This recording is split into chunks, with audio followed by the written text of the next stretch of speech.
introduction from a wonderful presenter, but really, I gotta tell you, I'm just a farm girl from Hayes, Alberta.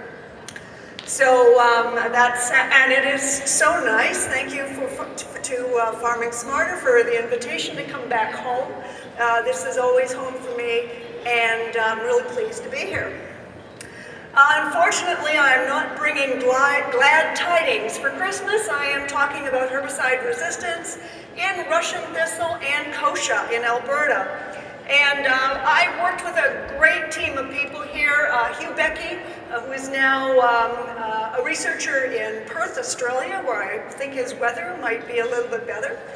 His team and my team at the University of Alberta worked together to survey the resistance in southern Alberta in Russian thistle and kochia. Now, Russian thistle and kochia have a lot in common. You know, if you're driving down the road, they kind of look the same, and they're both tumbleweeds. And I'm going to say that one is a little bit ahead of the other in terms of herbicide resistance, and I want to give you a little heads up about what might be coming to a field near you. For most of you, this will not be new news, but it will be an update on how large the problem is, and maybe a bit of a heads up for you who do not have the problem already. So in 2017, we had a whole great bunch of people who went out and surveyed weeds. Now, that doesn't sound like a lot of fun, except if you're a weed scientist, because we got to go into literally thousands of fields and count weeds. That gave us a lot of information about what weeds have changed and what weeds are being managed and what weeds are not. And then as a follow-up to that, we conducted a herbicide resistance survey. Now, we did two of these. We did one to kind of catch the wild oat and the sow thistle, and we had to harvest seed, so we went in pre-harvest. And then to catch Russian thistle and kochia, we came in post-harvest, and that was done later in the year. And I'm going to report the post-harvest survey today. Come invite me back soon, and I'll come and tell you all about the wild oat resistance picture, but we don't quite have those results as yet. So we've been conducting weed surveys in the province for over 45 years, and we've been watching Russian thistle and kochia, along with all of the other 50 major weeds in the province. And it's kind of strange, you know, Russian thistle used to be really, really common in the 1970s, and it's actually declined relative to other weeds, which is kind of interesting if you're a weed scientist. But kochia has done the opposite. It was relatively minor in the 1970s, and then it really is a very prominent weed. These are numbers for all the way across Alberta, but particularly in southern Alberta, kochia is a very common weed. Now, Russian thistle and kochia developed resistance at about the same time to specifically the group 2 ALS inhibitors. And back in the day, that was things like Glean, for anybody who's old enough to remember those products. And they both developed resistance to the group 2s in the late 1980s. Then Russian thistle's kind of been just sitting there for a while. In the meantime, in 2011, we reported resistance in kochia to ALS inhibitors and glyphosate. 2015, we found ALS resistant and dicamba resistant kochia in Saskatchewan, and that kochia was also resistant to fluroxypyr. So it's group 2 and group 4 resistant. And then in 2017, again in Saskatchewan, we identified kochia resistant to group 2, the ALS inhibitors, group 4 dicamba, and group 9 glyphosate. So this really limits the number of effective products that any grower can use to control the the kochia. Now, you know, Trump may try to monitor the border, but you know, weeds know no boundaries. So let's see what's happening in the US, because sometimes we get a little glimpse of what's coming at us. In 2015, Russian thistle was identified as resistant to glyphosate in the US. So we're kind of looking out for this one. We think if it's going to happen just south of the border, then it certainly could be happening here. And in 2013, they had 4-way resistance in kochia. Also resistance to atrazine. We don't use a lot of atrazine here, but if you're using that in a corn rotation, unlikely. It is a possible resistance as well. Okay, so let me tell you how we had fun driving around the country. We went to a number of survey sites, and we chose the number based on the number of cropping acres in that municipal district or county. We drove to 305 pre-identified sites across 16 counties and municipal districts over 3 weeks. So this was really a fun time driving around looking for kochia and Russian thistle. And every time we found one at our site, we would get out and we'd collect 10 or 20 mature plants. And we didn't just look in fields. We also looked in the ditches and the industrial sites, along the roadways, and any place where within that site we identified them. Then those samples were screened in Saskatoon, and we screened a minimum of 100 seedlings from that bunch of plants that we put in the bags, and we screened them for discriminating doses, looking for resistance to glyphosate, and we used Roundup Weathermax. We looked for group 2 resistance using Refine, and then we looked for dicamba resistance. Now, because we'd found a coincidence between dicamba and fluroxypyr, we only did the dicamba. In fact, I need to tell you that the fluroxypyr screening is still ongoing, and that's being done here in Lethbridge. So we visually scored the resistance, and here's what we found. So, good news, we did not find any glyphosate resistance in Russian thistle, yet. We do know that it's south of the border, and we do know that we need to be on the lookout. It's in Montana and Oregon. We didn't find it in our random survey, but we didn't go everywhere. We really expect that one of you or your neighbors is going to come to a weed scientist and say, my Russian thistle is not dying. And that's how we found kochia resistance initially. And so usually it's a grower that reports that. So do be on the lookout. It is something that we're expecting to see just as a natural course of further selection. So here's where we looked and found Russian thistle. We went to 305 sites and found 45 sites which had Russian thistle. Look at the red dots. That's where we found group 2 resistant Russian thistle. And that was a bit of a surprise, 31 out of 45 populations. We only knew that there was 10 cases before, so it's widespread. So I suspect that is quite widely found in your Russian thistle populations. But I think our weed survey says you have less Russian thistle than kochia, so it may be a little bit less of a concern for you.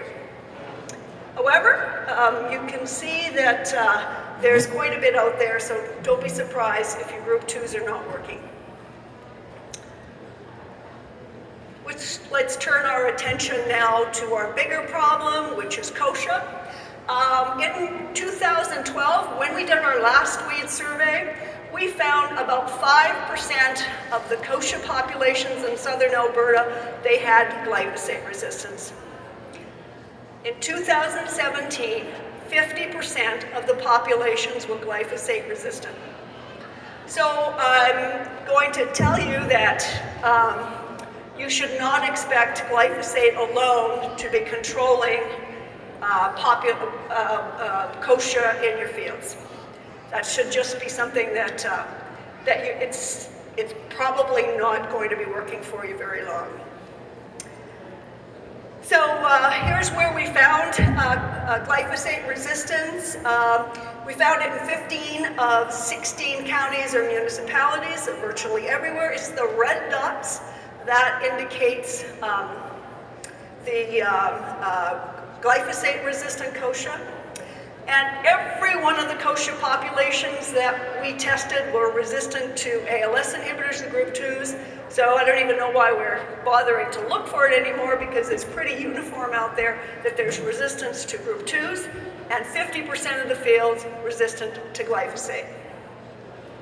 Now, it doesn't mean that every one of the plants in that population, that bunch of seeds, were resistant to glyphosate, but some of them were. And the populations are not fixed. They're still segregating, and about 38% on average of the individuals in a little bunch of seed were resistant to glyphosate.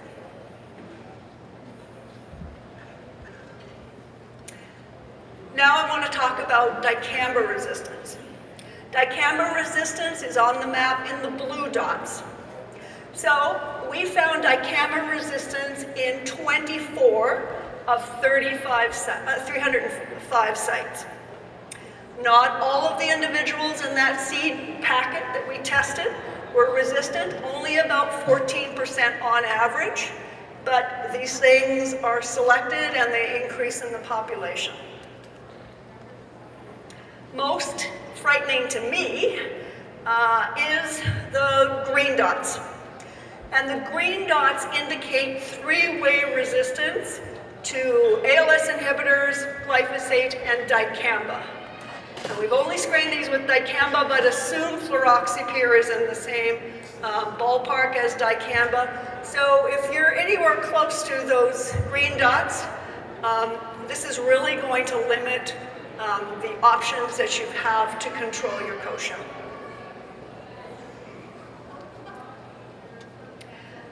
So, kochia and Russian thistle have a lot of shared characteristics. Only kochia has developed this resistance, and kochia really is the up-and-comer in the weed world in terms of increasing in population.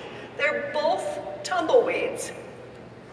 You know that they're drought and heat and saline tolerant. That's why we find them where we do.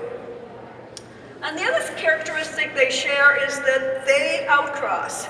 They have pollen-mediated gene flow, so if a plant here is glyphosate resistant and a plant over here is dicamba resistant, those genes are going to be exchanged, and the seeds are likely to have, some of the seeds will have both resistances.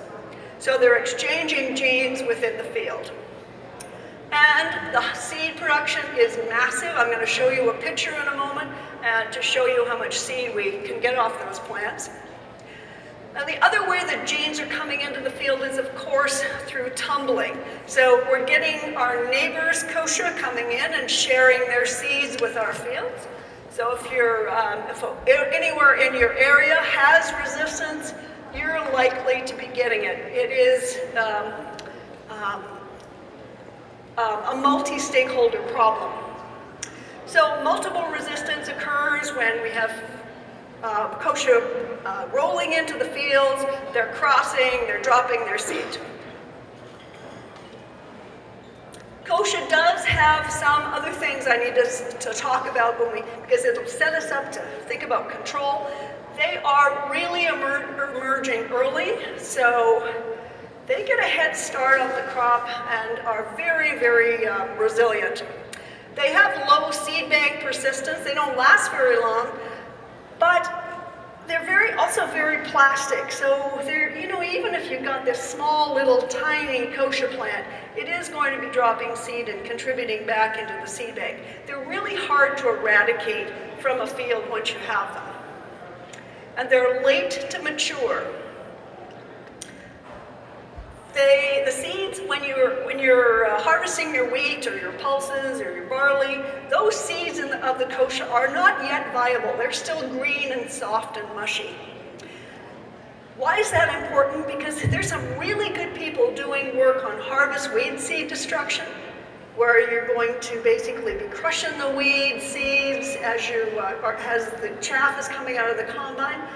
It's not going to work very well because, I'll show you a picture in a moment, but seriously, you're not going to be able to kill off a lot of those seeds, but really they're not viable anyway if they're going in the combine. Okay, and the plants that roll will be the plants that are not cut off at harvest. This is going to make sense when I show you this next picture. Okay, what is it? It's a canola field. Okay, that swath is a mixture of canola and kochia. The green part in the middle, between the swaths, is glyphosate-resistant kochia.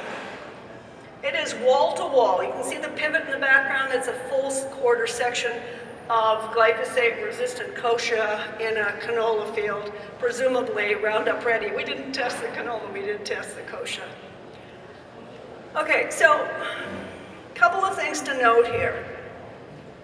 These populations left uncontrolled are extremely competitive, and the seed that is in those green strips between the swaths, that is going to be maturing and dropping into the seed bank. This grower, I don't know what he did this year, I didn't go back to see his field, but he would have had a significant concern with his kochia, whatever he did, because there's so many seeds.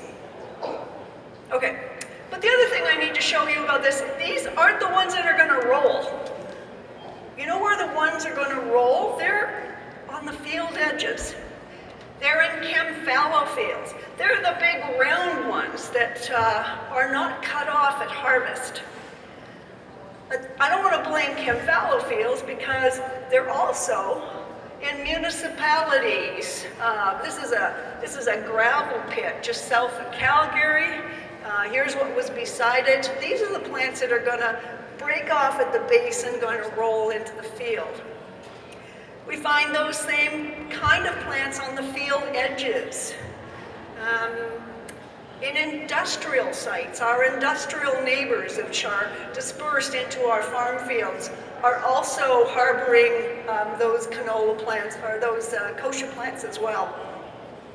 So these are the ones that are going to be rolling and moving those resistant genes across and into the neighboring areas. So, you know, I wish I had really good news for you for Christmas, but I got to tell you that herbicide-resistant kochia is a wicked problem. And there's a specific definition of a wicked problem, indicating that it's going to be very hard to solve. Wicked problems have incomplete or contradictory knowledge. And I got to tell you, we don't have a solution for herbicide-resistant kochia. There's not, there's not a lot of new herbicides coming forward, and I don't have any magic tools. I'll show you a few tools, but I don't have any magic things up my sleeve. There's a number of groups involved. We have not only growers like yourself with kochia problems, but it is the municipalities, the ditches, and the industrial areas that would all have to work together if we were going to stop kochia from moving around and sharing genes. Wicked problems have interconnected nature, and we literally have resistance rolling across the fields and connecting our neighbors. And it does impose an economic burden. Kochia is a very economically damaging weed and highly competitive. So resistant kochia is a wicked problem, and we would have to have a very large viewpoint in order to try and solve it. I do want to show you some chemical options for three-way resistant kochia. That's group 2, group 4, group 9. So we still have some herbicides that work. And I'm probably going to say this twice. one group of herbicides used alone is not a really good solution to resistance because it does, in turn, just up the selection pressure. But bromoxynil group 6 can be used in crop, in a lot of our cereals and in flax, linearon in corn. If you've got Liberty Link corn, canola, or soybeans, you've still got an option, but it is a single herbicide option. Oh boy, new herbicide, Toprazen group 27, product in corn. Never worked with it, just tried to say it this morning. I haven't practiced it well enough. It's sold as Armazon, and it's sold as a tank mix in corn. But I just want you to note that if you've got glyphosate-resistant kochia, you're only using one herbicide group to control it, and that's at 27. They're pretty precious, so we really need to be careful with those. Pre-seeding options. Here are some traditional pre-seeding options. Ethafluralin in canola, soybeans, peas, and lentils, still available. Bromoxynil in our cereals, and linearon in corn. Fortunately, we're the guys from FMC. They should be sponsoring this talk. We do have some pre-seeding options in the group 14s. Not all of them are FMC products, but I did see their booth, and I'm trying to get one of those packages, eh? I really like the group 14, 15s as pre-seeding options. And really the idea here is that we're going to try and layer herbicides. We're going to put down our base layer pre-seeding and then come in with an effective in-crop control. So it effectively will have two different herbicide groups working on those kochia populations. So the group 14s are a really good option, as are the combination of 14s and 15s. And there's basically a group 14 available in every one of our crops. So I'm really very high on these products as a way, particularly with those really early seedlings, to be applying those pre-seeding and doing some control there. This base layer will going to be very important as we move forward. Okay, no good news, except we didn't find any Russian thistle resistant to glyphosate. We did find a lot of it that was resistant to the group 2s. Not a lot of surprises there. We are watching that, and so should you be. We found kochia resistance to glyphosate. It was present in about 50% of the fields that we tested. I think you should just assume that there is some in your field right now, even if you're not seeing it. If you use the tricks to control it, you're also going to do the best thing you could possibly do to prevent it getting bigger. Okay, so those same layering of herbicides is going to be your best control option, even if you think you don't have it. Dicamba resistance is going to be a major concern because it's going to knock out the group 4s that we've been using a lot in our cereals, very effective group 4s we've been using in our cereals, and that's a real big concern. 18% of the fields tested. And three-away resistance, which we know is going to increase, was there in approximately 10% of the fields we tested. We know that kochia resistance is a wicked problem. It doesn't have any apparent solutions. It's multi-players that are involved. It has high economic impact. And we don't, as scientists, have a problem. We don't have a solution to present to you. We expect resistance is going to get worse.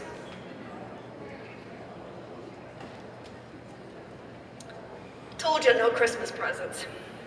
I do need to acknowledge the fact that this research has been very generously funded by the Alberta Crop Industry Development Fund that no longer is in existence.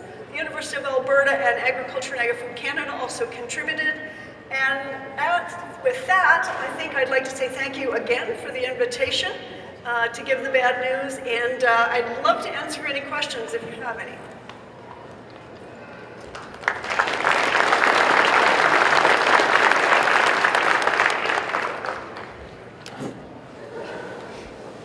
Well, sometimes we need to know the bad news to know where to start, and so thank you for making us aware of it. I haven't seen any questions yet. Don't forget, you can tweet your questions using the hashtag FSC18 if you want to do it that way. What about going forward, Linda, when we think about tackling these problems, if resistance is only going to get worse, are there any biological controls or any of those other things that have any kind of promise at all, or are we just going to have to live with this problem and manage it? Well, you know, researchers are always working, trying to find the solutions. There are people who are trying to find biological solutions. They're trying to find mechanical options, including going back to tillage and doing some precision tillage prior to that, prior to seeding. But quite frankly, there are no rays of hope. There's no new herbicides coming. We don't think weed seed destruction is going to work.